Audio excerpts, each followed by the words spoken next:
monde, et oui, c'est moi, Clovesito, vêtu de son chandail des Capitals de Washington, qui aujourd'hui va vous faire une vidéo sur, en fait, un peu résumé de ce dimanche 12 février et à voir les matchs que nous réserve le lundi 13.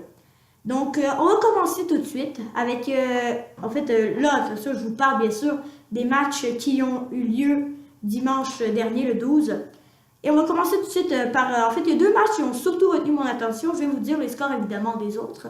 Mais on va commencer tout de suite par celui qui a probablement retenu le plus mon attention. C'est bien sûr le match entre les Canadiens de Montréal et les Bruins de Boston. Donc, les Canadiens, ces derniers qui ont perdu 4-0 aux mains des Bruins, assez affamés. Donc, plusieurs beaux jeux.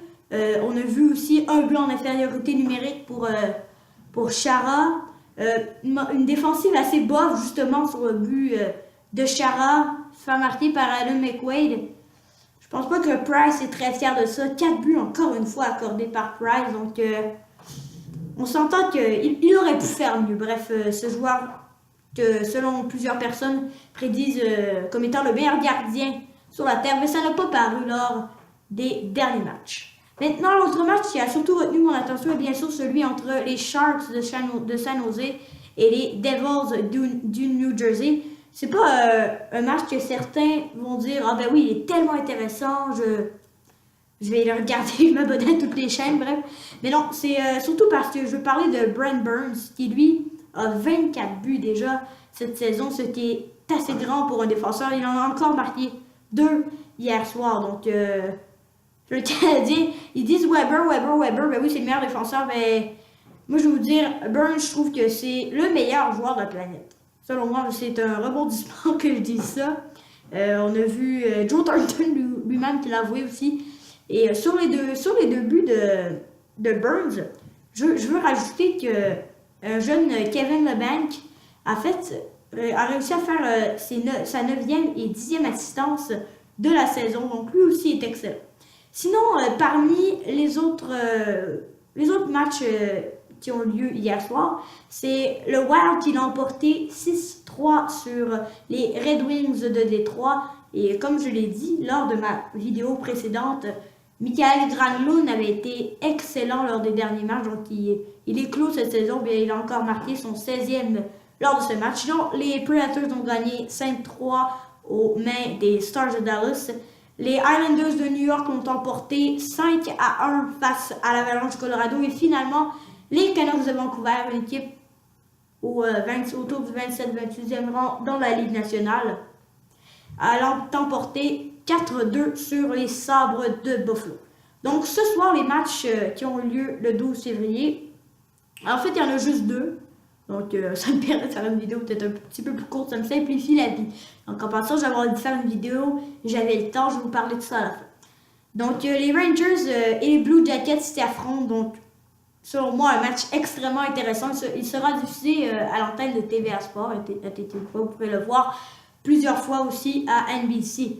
Donc, voilà, si on parle le joueur étoile, probablement qui sera le plus surveillé de ce match, ce sera probablement Cam Atkinson qui a 27 buts, 49 points. C'est un petit joueur, on attendait son éclosion.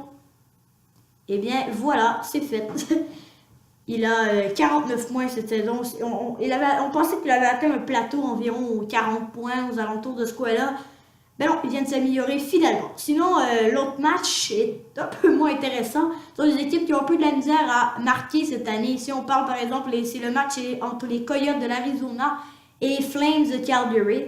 Donc, les Coyotes sont vraiment pas bons en l'offensive cette saison. Le meilleur buteur de cette formation est Tobias Rieder. C'est un beau joueur, mais combien est-ce qu'il a de buts? Combien? 12. C'est scandaleux complètement. Et le meilleur pointeur, c'est Radim Verbata avec seulement 36 points. Bref, ça va mal chez les Coyotes cette saison. Voilà pour le résumé des matchs dans la Ligue nationale lors des derniers jours. Si je vous parlais maintenant du classement général, donc question de vous mettre à jour. L'Est, en ce moment, si on parlait de l'Est. Washington, dans l'Est, est la meilleure équipe de la Ligue nationale. Excellente saison pour une 2e fois consécutive.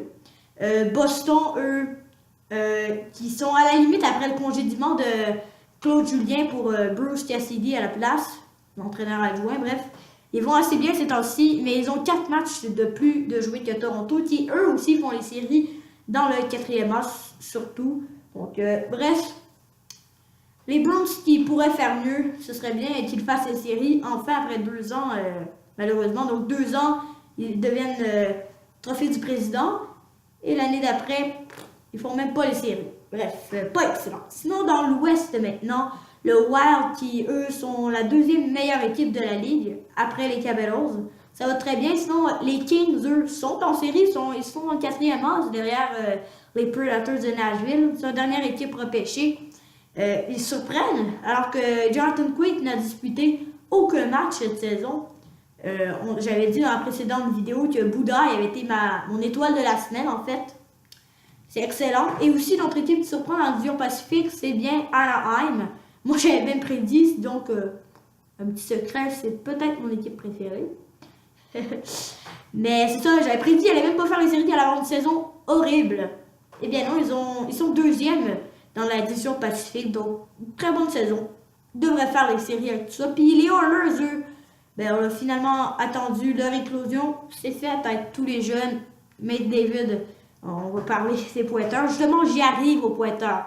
Donc, comme petit résumé, sinon des pointeurs, Connor McDavid, comme je viens de le dire, 61 points déjà cette saison après 48. Après avoir été limité à seulement 45 matchs la saison dernière, en ayant fait 48 points, privé de trophée Calder, il aurait bien mérité selon moi. Donc voilà. Et sinon, du côté des passes, ben, ce dernier McDavid, oui, il est à 43, mais un autre aussi, Backstrom, est aussi à égalité en fait avec ce dernier. Donc voilà. Au niveau des buts, c'est la vedette Sidney Crosby.